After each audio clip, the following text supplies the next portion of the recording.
안녕하십니까. 사실과 자유 이승만 TV의 주익종입니다. 위기 한국의 근원 반일 종족주의 시간인데요. 오늘은 한일 국교 정상화 반대 운동을 살펴보겠습니다.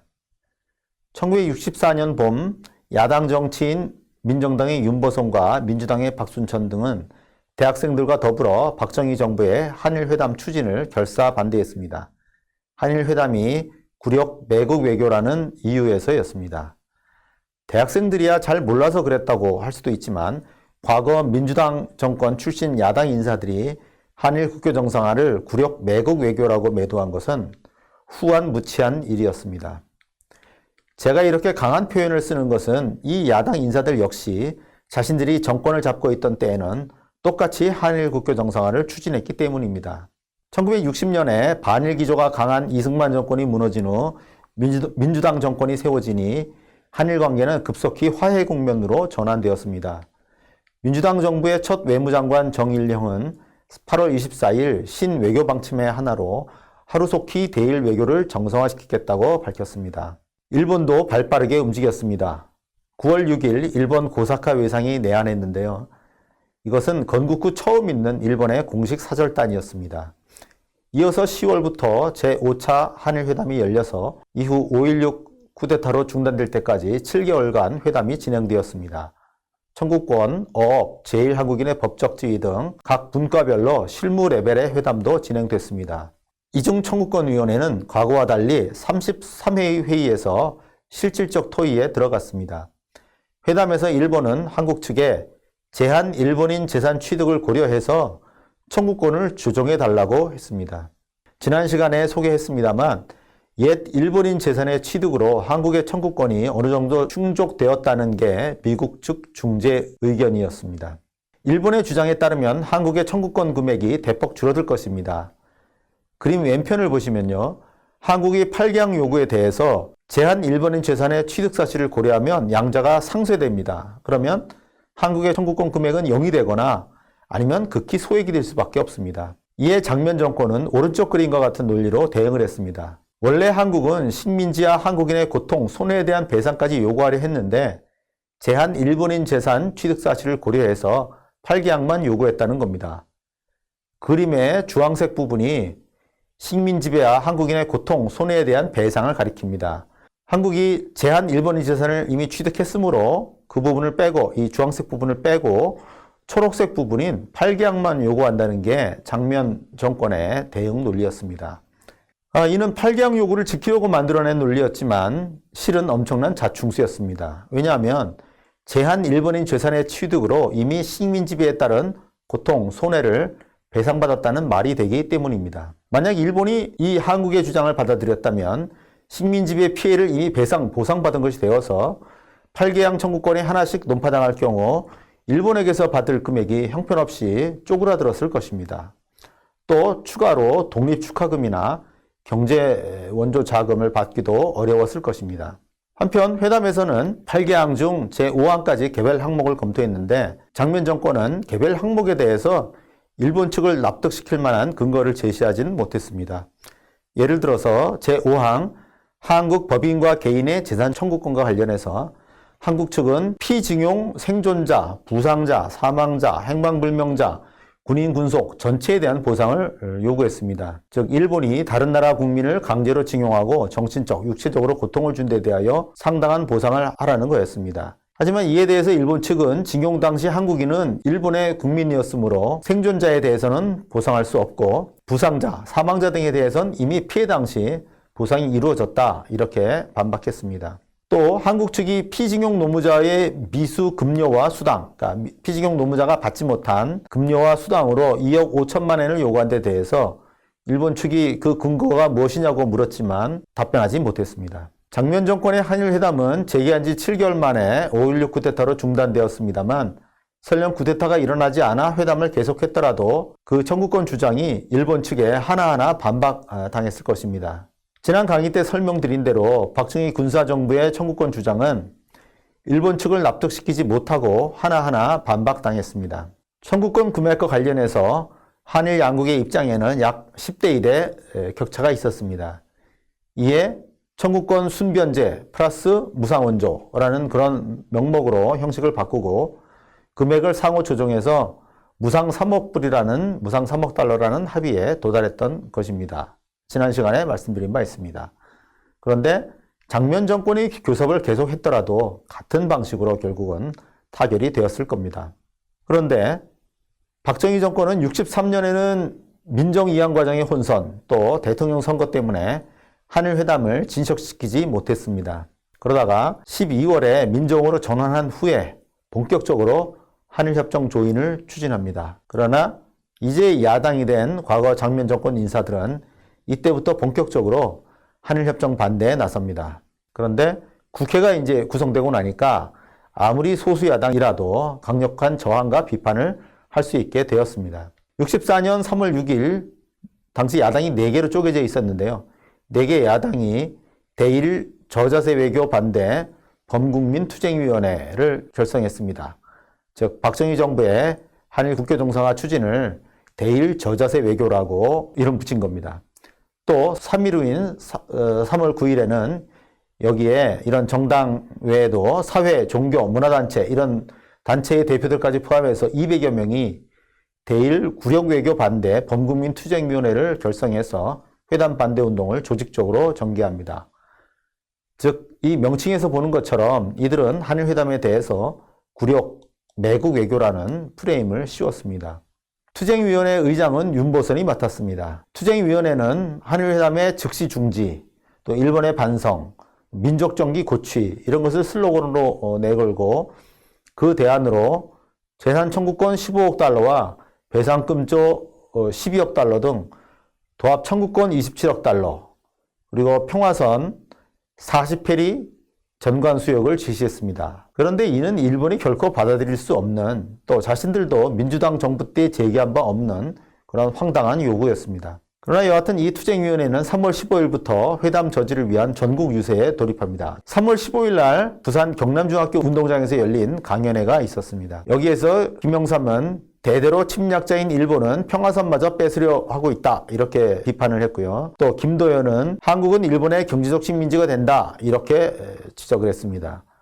또 윤보선은 정부는 어업협정에서 12해리 전관수역을 주장하는 것 같지만 실은 10년 뒤에는 6해리선까지 일본 어선에게 어로 활동을 허용할 흥정을 하고 있다 이렇게 폭로 아닌 폭로까지도 했습니다.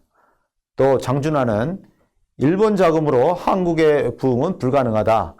한일협정은 한국을 일본의 시장으로 확보하기 위해서다라고 또 비판을 했습니다.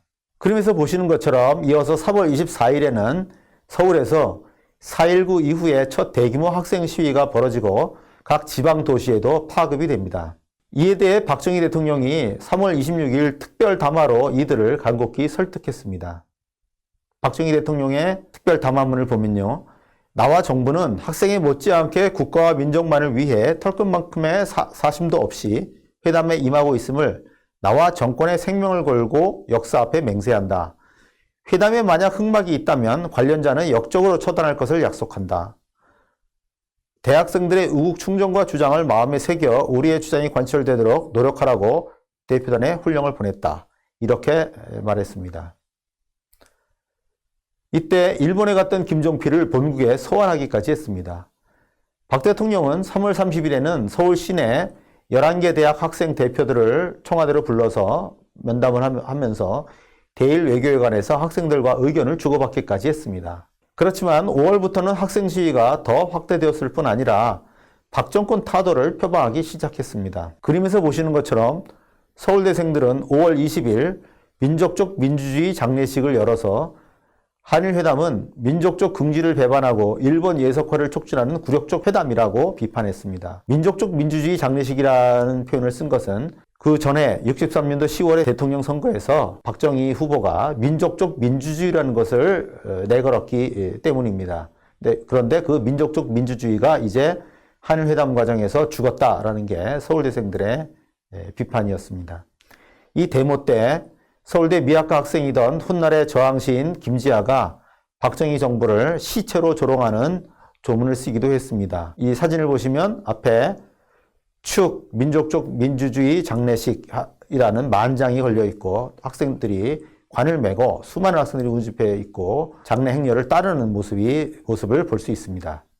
6월 3일에는 서울의 학생 시위에 일반 시민까지 가담해서 치안이 마비되는 상태에 이르렀습니다. 이러니 결국 박정희 정부는 그날 저녁 서울 일원에 비상계엄을 선포해서 군을 투입하고 대학에 휴교령을 내립니다. 바로 6.3 사태입니다. 구 한일회담은 1년이나 지연되었습니다. 시간만 끌었을 뿐입니다. 하지만 65년에도 야당은 또 한일회담 저지에 나섭니다. 5월에 통합야당 민중당을 만들어서 저지운동을 하고요. 결국 야당의 맹목적 반대에 직면한 박정희 정부는 8월 여당 단독으로 한일협정에 국회 비준을 강행합니다. 이에 야당은 의원직 사퇴로 맞서는데 특히 윤보선은 끝까지 의원직 사퇴를 고집해서 결국 야당까지 분열시키기에 이릅니다. 자, 5.16 쿠데타가 없었더라면 민주당 정부도 결국 박정희 정부와 같은 방식대로 한일협정을 체결했을 겁니다. 그럼에도 이들은 자신들이 야당이 되었다고 해서 정부의 외교를 굴욕 매국 외교라고 매도하면서 막무가내로 반대했습니다. 1964년에 박정희 정부는 경제 개발에 쓸 외화가 절실히 필요했습니다. 하지만 야당은 자신의 당리 당략만을 위해서 반일 감정을 선동, 조장하면서 정부의 정상적인 정책 추진을 막았습니다. 그런데 사실 그들도 과거 자신들이 집권했을 때에는 역시 한일 국교 정상화를 서두른 바 있습니다. 일례로 장면은 1961년 1월 1일자 동아일보와의 회견에서 61년 안으로 한일 국교 정상화가 반드시 이루어질 것이라 강조하면서 무턱대고 일본 정부나 국민과 감정적으로 대립하는 것은 실수라고 말한 바도 있습니다. 요즘 문재인 정부가 보이는 내로남불, 내가 하면 로맨스, 남이 하면 불륜과 똑같습니다. 한마디로 후한무치하다는 비난을 받아 마땅하다고 봅니다. 한편 윤보선 등 한일회담 반대자들은 한일협정이 되면 한국이 일본의 지배를 다시 받을 거라고 예언했습니다. 윤보선은 65년 3월 27일 부산 강연에서 한일회담은 이 나라를 망하게 하는 정말로 큰일이다. 한일회담이 되면 우리는 즉각 일본에 정치적, 경제적으로 예속될 것이라고 비판했습니다. 당시 많은 사람들이 한일 국교 정상화 후 일본 공업제품과 기업이 한국을 휩쓸 것이라고 염려했습니다. 1966년 5월 그려진 동아일보 만평도 같은 내용입니다. 이 그림을 보시면은 저 다리의 이름이 한일 수교교입니다. 한일이 수교한 다리라는 거고요. 그 다리로 막 넘어오고 있어요. 일본의 후지산을 보이죠? 거기서 일본에서 막 넘어오고 있는데 맨 앞에 코로나 승용차가 있고요. 그 다음에 콜트 승용차가 있고 일본 TV가 있습니다. 그리고 일본 영화가 몰려오고 있습니다. 그럼 이 일본의 상품과 영화가 한국을 휩쓸 거라는 거겠죠? 또 그 다리 아래 보면 배에서 손이 나와서 물고기를 잡아가고 있는데 일본 어선들이 한국 근해에 와서 물고기를 다 잡아갈 거다 하는 그런 이야기입니다. 그런데 한일회담이 되면 우리가 즉각 일본의 정치적, 경제적으로 예속된다니 이렇게 자신 없고 패배주의적인 태도가 또 어디 있겠습니까? 박정희 대통령은 한일협정 조인 다음 날인 6월 23일 특별 답안을 냈습니다. 거기서 박 대통령은 오늘의 국제정세는 우리에게 일본과의 국교 정상화를 강력히 요구한다. 어제의 원수라도 오늘과 내일을 위해 필요하다면 손을 잡아야 하는 것이 국리민복을 도모하는 현명한 의식이다. 우리의 주체의식이 건전하면 한일 국교 정상화는 좋은 결과를 가져온다. 일본의 군사적, 경제적 침략을 자초한다니 그처럼 자신이 없고 피해의식과 열등감에 사로잡힌 비굴한 생각이야말로 굴욕적인 자세라고 논박했습니다. 윤보선과 박정희 두 사람의 말 중 누구 말이 맞았습니까? 지금 한국 경제가 일본에 예속되어 있습니까? 아니면 그동안에라도 예속되어 있다가 얼마 전에 해방된 것인가요? 오랫동안 우리는 대일 무역 적자를 경제적 예속의 한 지표로 봤습니다. 지금도 한국은 일본에 대해 무역 적자를 보고 있습니다만 한국 경제의 대일 예속을 지금 문제 삼는 사람은 없습니다. 한국이 경제 발전을 통해 일본과의 격차를 대폭 줄였기 때문입니다. 만약 무역 적자 여부가 중요하다면 오늘날 중국은 한국에 경제적으로 예속되어 있다 이렇게 해야 할 것입니다. 자, 한국이 일본과 국교 정상화를 한 후 일본이 지급한 무상 3억 달러가 연 3천만 달러씩 들어왔습니다. 미국 원조 금액보다 훨씬 적었습니다. 그런데 그보다 더 중요한 것은 한국과 일본 간의 무역 통상과 경제 협력이 활발하게 이루어진 것입니다. 당장은 일본의 자본, 기술, 설비, 중간재 이런 것을 들여와서 조립 가공한 후에 미국으로 다시 수출하는 무역이 발달했습니다. 한미일 삼각 무역 구조라고도 합니다. 그 덕분에 경공업의 공산품 수출이 급증했습니다. 그 후 한국은 일본의 설비와 중간재에 의존하는 데 머물지 않고 적극적으로 공업 구조를 고도해 갔습니다. 즉 중화공업화를 추진했습니다. 여기서 일본 정부와 기업의 협력이 다시 한번 크게 도움이 되었습니다. 사진은 포항제철이 건설될 때 일본 쪽 조사단이 69년도 9월에 포항제철소의 현장을 방문했을 때 한일 양측이 기념사진을 촬영한 겁니다. 포항제철소라는 한국 최초의 종합제철소가 세워진 것은 일본의 자금 또 기술의 협력 덕분이었습니다. 당시 일본의 제철업은 세계 최고 수준의 경쟁력을 갖고 있었는데 포항종합제철소는 일본 기업 기술진의 협력으로 세워졌습니다. 일본 정부는 종합제철업을 통해 한국 경제가 강해지는 게 일본에도 좋다는 인식으로 협조했습니다. 또 현대중공업은 일본 조선소로부터의 기술 학습에서 큰 도움을 받았습니다. 물론 일본이 한국을 도와주었다는 이야기만은 아닙니다. 일본도 한국과의 경제협력으로 플랜트 수출 등 큰 이익을 받습니다. 한마디로 한국 경제와 일본 경제 모두 한일 국교 정상화로 큰 이익을 받습니다. 한일 국교가 정상화되면 한국은 일본의 경제적, 정치적 식민지가 된다는 한일회담 반대론자들의 예언은 어리석은 소치였을 뿐입니다.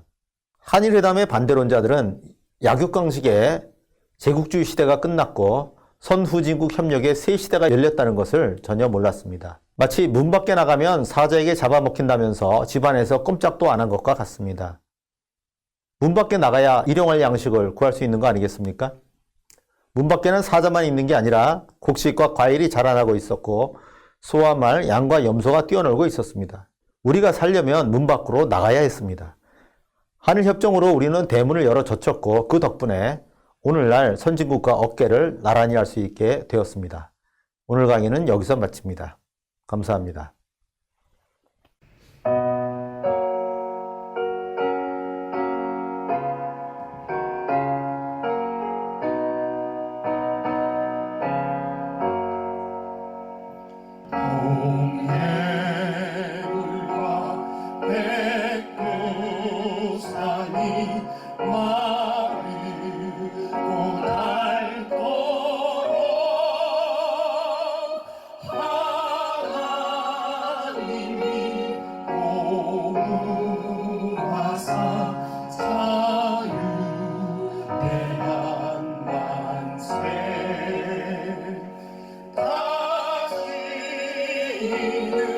종례